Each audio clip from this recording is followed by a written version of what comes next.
Hello, it is Tuesday the 22nd of October 2019. Not a great deal is changing today. The moon entered Leo last night UK time at about 28 minutes past 5.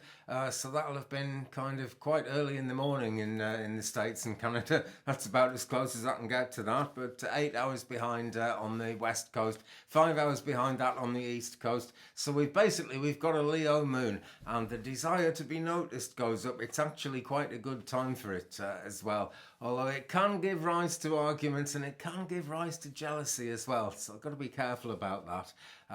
So the moon right now, 41.8% full. She's waning. She's now crescent because she's under half full. And when's the new moon coming in? Let me just check that. That is, in fact, in UK time, it's next Monday, 3:38 a.m. But that's actually late at night in the States and Canada on Sunday, the 27th. As that new moon comes up, it's good to be sort of prepared a little bit.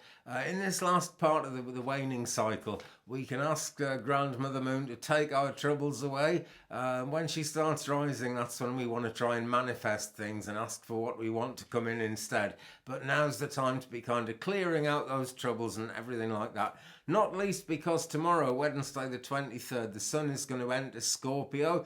The colours of the world have a way of turning black and white. Normally I talk about moon astrology, don't I? But the sun matters very much as well. It has a lot to do with leadership, so things that are going on with world governments and, just you really, leadership of your own family, leadership of your own life, that kind of thing can get into a crisis. And this is all at this very moment in October. Part of the big change from from autumn really into winter, because I think autumn's been pretty well established by now.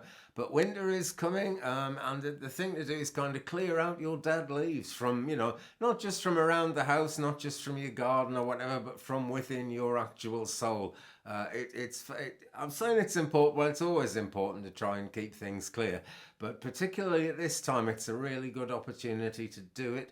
There may be crisis situations coming up, but they do lead to turning points. If you find yourself in that position, don't just do the easiest thing to get over whatever's going on immediately. Think about, the next few months ahead, really. And as I keep saying, try and be clear if you can. We've got a long void, of course, tomorrow in UK, and it's a good time for healing as well. But right now, under the Leo moon, great time to, for example, to appear on stage, a thing like that.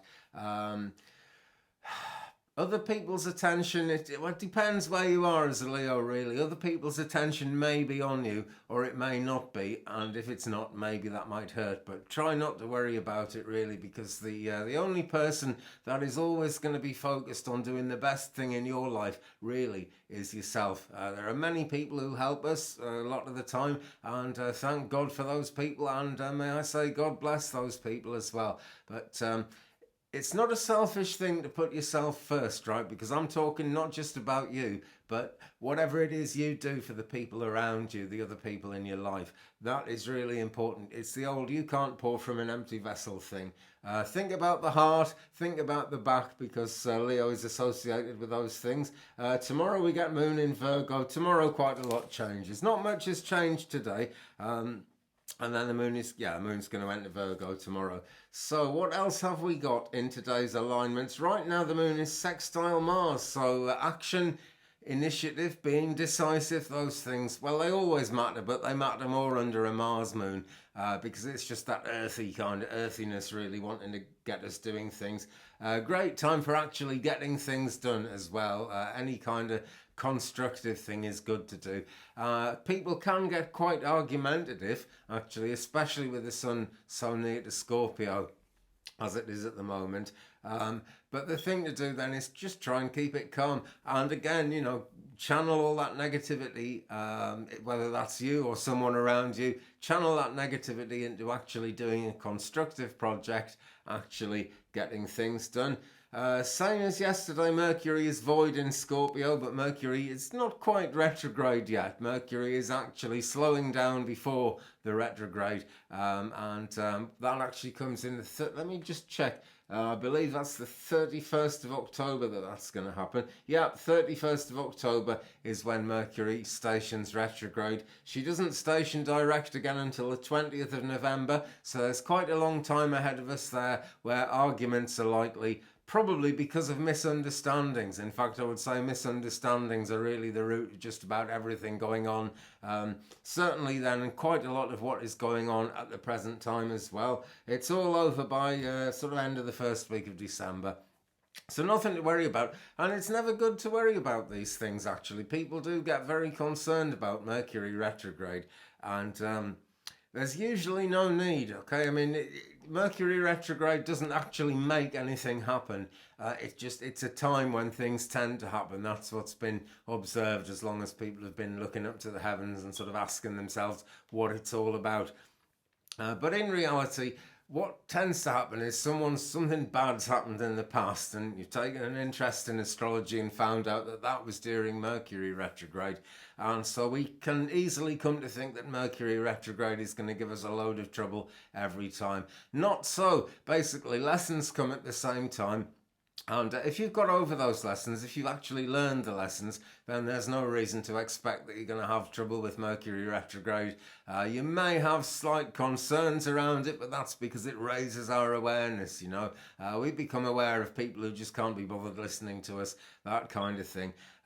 So it's a tricky time.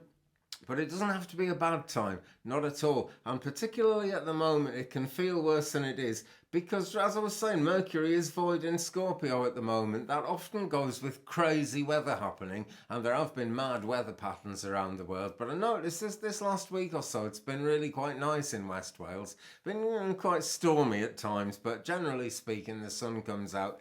And it really hasn't been a bad time.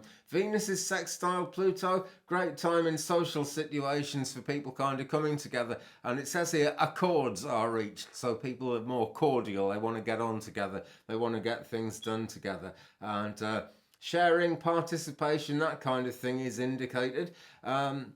Venus was trine Neptune yesterday, very sort of relaxing, very much open to romance, getting places, and things getting good around finances as well. Slightly different with the sextile Pluto there, but you know, sharing is good, that kind of thing. Mutual benefit, basically, and that's quite a common theme as I look through things today. So Moon sextile Mars, and Mars is square Saturn at the moment. This can bring up primitive impulses, wanting to dig deep, investigate things, get things sorted out. And some people can actually get quite aggressive as well when Mars is square in Saturn like that. But that's the way it goes. Basically, whatever happens is, generally speaking, man-made, even if it's quite a big disaster. Controversy comes up, and really, if you're leading anything, you need to show patience and restraint because of that, and because of the Mercury retrograde thing as well. Well, I've waffled on for long enough, I think. Have a fantastic Tuesday, the 22nd of October, my friends, and just clear out those dead leaves. Okay, I'll see you again soon. Bye-bye.